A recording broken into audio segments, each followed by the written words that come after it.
نبی قوم کا باپ ہوتا ہے، اس کی بیویاں قوم کی مائیں اور قوم کی عورتیں اس کی بیٹیاں شمار ہوتی ہیں، جیسا کہ سورہ ہود میں آتا ہے۔ قال يا قوم هؤلاء بناتي هن أطهر لكم فاتقوا الله ولا تخزون في ضيفي أليس منكم رجل رشيد۔ کہنے لگے اے میری قوم، میری یہ بیٹیاں تمہارے لیے پاکیزگی کا باعث ہیں، لہٰذا اللہ سے ڈرو اور مجھے میرے مہمانوں کے بارے میں رسوا نہ کرو۔ کیا تم میں کوئی بھلا شخص موجود نہیں؟ آپ کی بات کے جواب میں انہوں نے کیا جواب دیا؟ قرآن مجید میں آتا ہے، قالوا لقد علمت ما لنا في بناتك من حق وإنك لتعلم ما نريد قال لو أن لي بكم قوة أو آوي إلى ركن شديد۔ کہنے لگے لوط، تو جانتا ہے تیری بیٹیوں یعنی قوم کی عورتوں سے ہمیں کوئی سروکار نہیں، ہم جو چاہتے ہیں تمہیں خوب معلوم ہے۔ لوط کہنے لگے کاش میرے پاس کوئی قوت ہوتی یا میں کسی مضبوط پناہ میں ہوتا۔ لوط علیہ السلام کے پاس کچھ بھی تو نہیں تھا، صرف ان کی اپنی بیٹیاں ان پر ایمان لائی تھیں، یہاں تک کہ ان کی بیوی بھی کافر تھی۔ بخاری اور مسلم کی روایت ہے، نبی کریم صلی اللہ علیہ وسلم نے فرمایا، اللہ تعالیٰ لوط پر رحمت فرمائے، وہ اللہ تعالیٰ کی طرف پناہ لیتے تھے۔ مفسرین کا کہنا ہے کہ لوط علیہ السلام کے بعد اللہ نے جو نبی بھیجا وہ کسی اونچے خاندان اور قبیلے کا چشم و چراغ ہوتا تھا، جو اس کی حفاظت کرنے کے قابل ہوتا تھا۔ لوط علیہ السلام کے ساتھ کوئی مددگار نہیں تھا۔ ایک دوسرے مقام پر اللہ تعالیٰ فرماتے ہیں، وَجَاءَ أَهْلُ الْمَدِينَةِ يَسْتَبْشِرُونَ قَالَ إِنَّ هَؤُلَاءِ ضَيْفِي فَلَا تَفْضَحُونَ وَاتَّقُوا اللَّهَ وَلَا تُخْزُونَ قالوا أولم ننهك عن العالمين قال هؤلاء بناتي إن كنتم فاعلين لعمرك إنهم لفي سكرتهم يعمهون۔ اور شہر کے لوگ خوش ہوتے ہوئے آئے۔ لوط نے کہا یہ میرے مہمان ہیں، مجھے رسوا نہ کرو، اللہ سے ڈرو اور مجھے ذلیل نہ کرو۔ انہوں نے کہا کیا ہم نے تجھے جہان والوں کے بارے میں منع نہیں کیا؟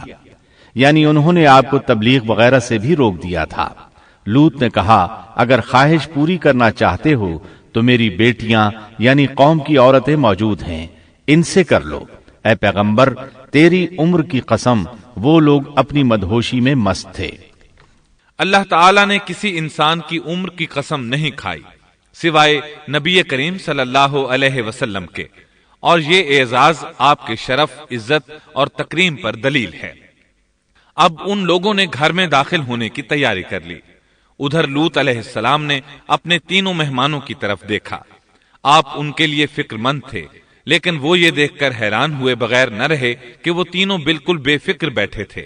اس وقت کی کیفیت اللہ تعالیٰ نے قرآن مجید میں یوں بیان فرمائی ہے، قال انکم قوم منکرون قالوا بل جئناک بما كانوا فيه يمترون وأتيناك بالحق وإنا لصادقون۔ لوط کہنے لگے تم لوگ تو کچھ انجان سے معلوم ہو رہے ہو۔ اس پر وہ کہنے لگے ہم تو تیرے پاس وہ فیصلہ لائے ہیں جس میں اس قوم کو شک تھا، اور ہم تیرے پاس حق لے کر آ چکے ہیں، اور بے شک ہم سچے ہیں۔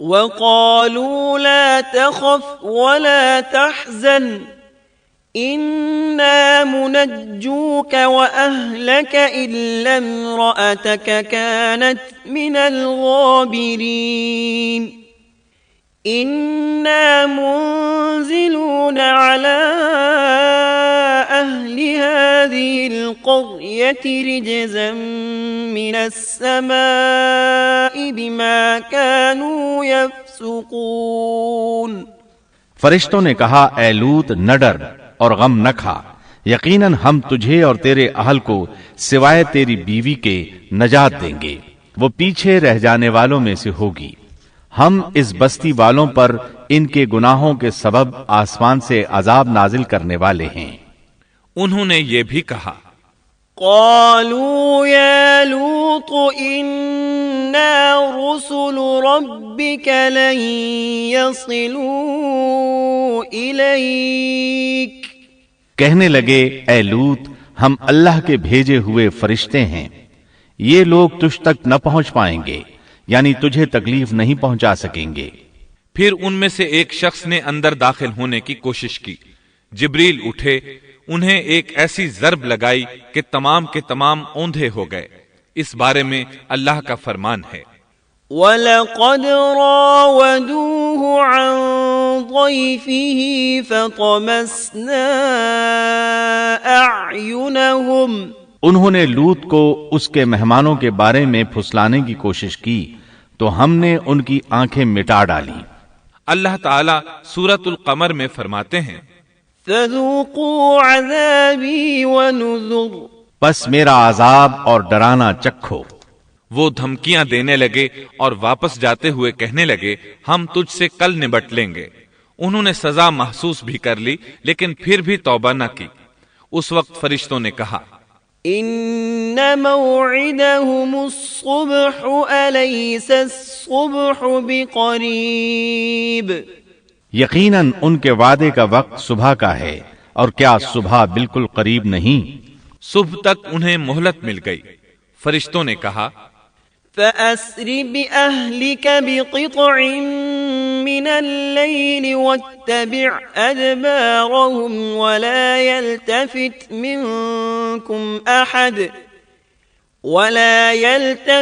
مِنكُمْ أَحَدٌ وَامْضُوا حَيْثُ تُؤْمَرُونَ وَقَضَيْنَا إِلَيْهِ ذَلِكَ الْأَمْرَ أَنَّ دَابِرَ هَؤُلَاءِ مَقْطُوعٌ مُصْبِحِينَ۔ اے لوط اپنے اہل کو رات کے حصے میں لے کر نکل جا اور ان کے پیچھے پیچھے تو چل، اور تم میں سے کوئی پیچھے مڑ کر نہ دیکھے، اور جہاں تمہیں حکم ہو چلے جاؤ۔ اور ہم نے اسے وہ فیصلہ سنا دیا کہ صبح ہوتے ہی اس قوم کی جڑ کاٹ دی جائے گی۔ اسی طرح اللہ تعالی سورۃ الشعراء آیت 170 اور 171 میں فرماتے ہیں، فَنَجَّيْنَاهُ وَأَهْلَهُ أَجْمَعِينَ إِلَّا عَجُوزًا فِي الْغَابِرِينَ، ہم نے اسے اور اس کے تمام اہل کو نجات دی سوائے اس کی بیوی کے جو پیچھے رہنے والوں میں سے تھی۔ سورۃ القمر میں اللہ تعالیٰ فرماتے ہیں، إِلَّا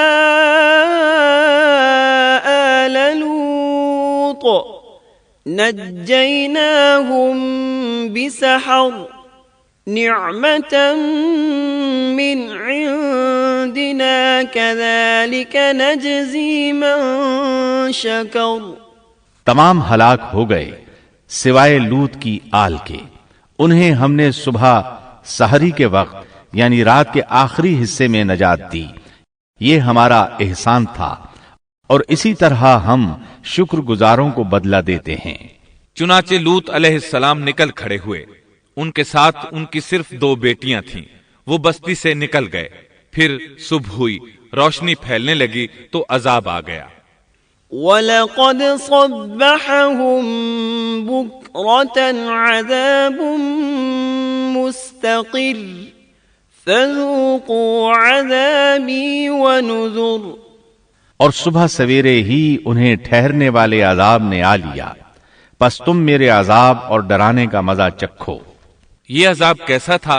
جبریل علیہ السلام آئے، اپنا پر زمین کے نیچے داخل کیا، اس مکمل بستی کو اکھیڑا اور آسمان کی طرف اٹھا کر لے گئے۔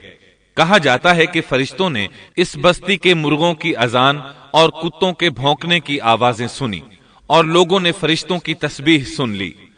جبریل علیہ السلام نے ایک چیخ ماری، سب بجھی ہوئی آگ کی طرح ہو گئے، پھر مکمل بستی کو پکڑ کر الٹا دیا، ہر ایک کے لیے آسمان میں پتھر تیار تھا، بہرحال اس کو زمین پر دے مارا۔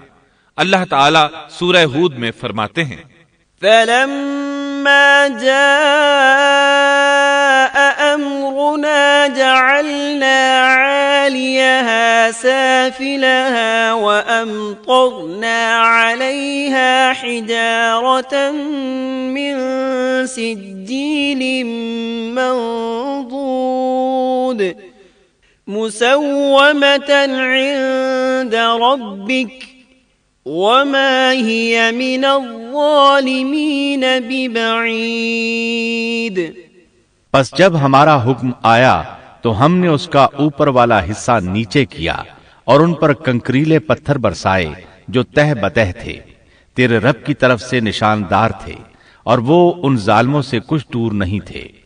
سورۃ الحجر میں اللہ فرماتے ہیں، فأخذتهم الصيحة مشرقين فجعلنا عاليها سافلها وأمطرنا عليهم حجارة من سجيل۔ روشنی ہوتے ہی انہیں بڑے زور کی چیخ نے پکڑ لیا، پھر ہم نے اس کا بلند حصہ نیچے کیا اور ان پر کنکر والے پتھر برسائے۔ سورۃ الشعراء میں اللہ فرماتے ہیں، وَأَمْطَرْنَا عَلَيْهِمْ مَطَرًا فَسَاءَ مَطَرُ الْمُنذَرِينَ إِنَّ فِي ذَلِكَ لَآيَةً وَمَا كَانَ أَكْثَرُهُم مُؤْمِنِينَ وَإِنَّ رَبَّكَ لَهُوَ الْعَزِيزُ الرَّحِيمُ۔ اور ہم نے ان پر ایک خاص قسم کا می برسایا، پس بہت ہی برا می تھا جو ڈرائے گئے ہوئے لوگوں پر برسا۔ یہ ماجرا بھی سراسر عبرت ہے، ان میں سے بھی اکثر مسلمان نہ تھے۔ بے شک تیرا پروردگار وہی ہے، غلبے والا، مہربانی والا۔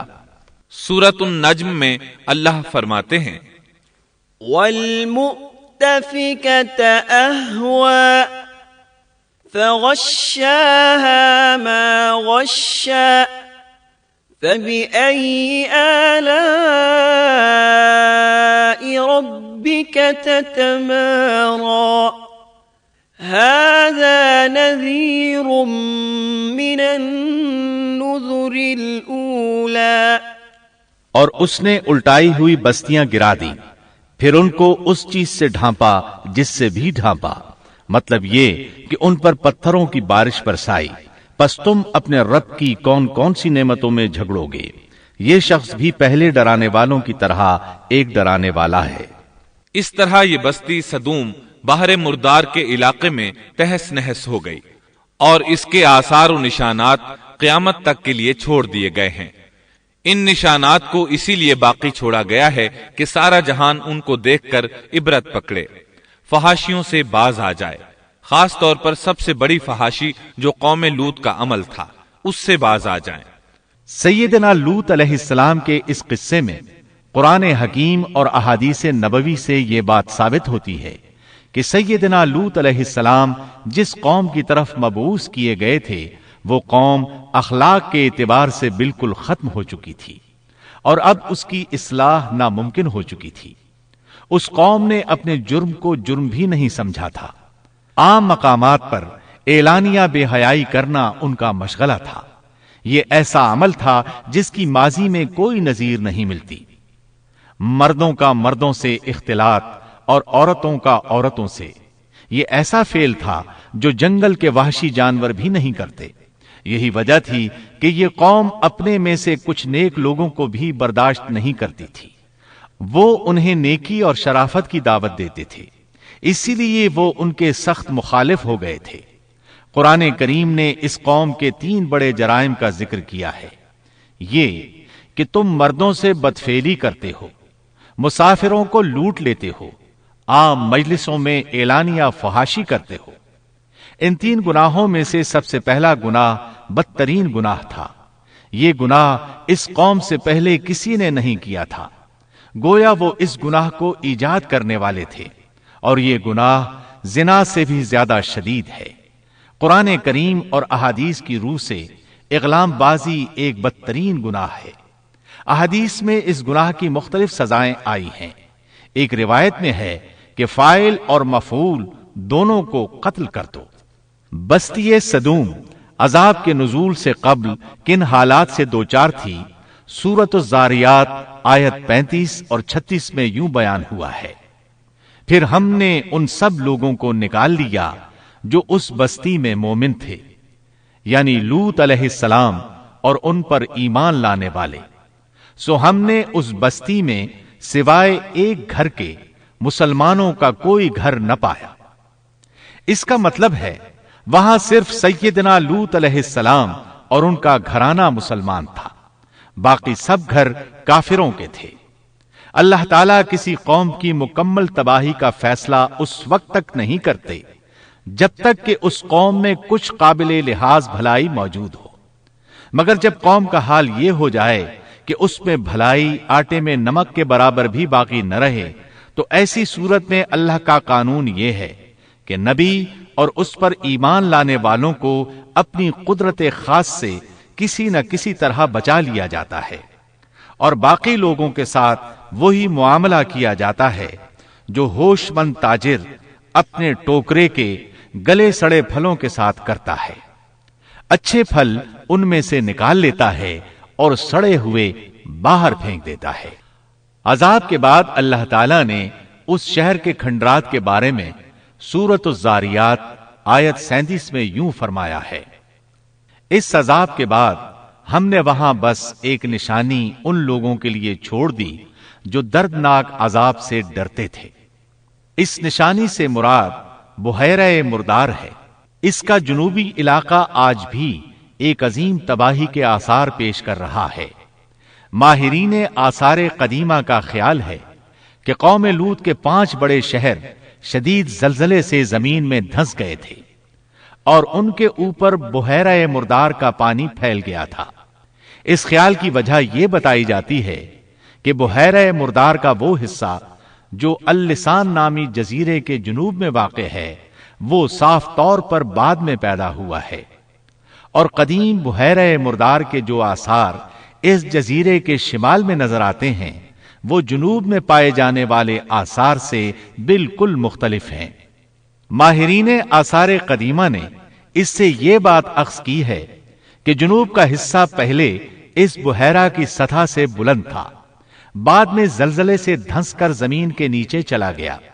اس دھنسنے کا زمانہ بھی 2000 برس قبل مسیح کے قریب معلوم ہوتا ہے، اور یہ زمانہ تاریخ کے اعتبار سے سیدنا ابراہیم علیہ السلام اور سیدنا لوط علیہ السلام کا زمانہ ہے.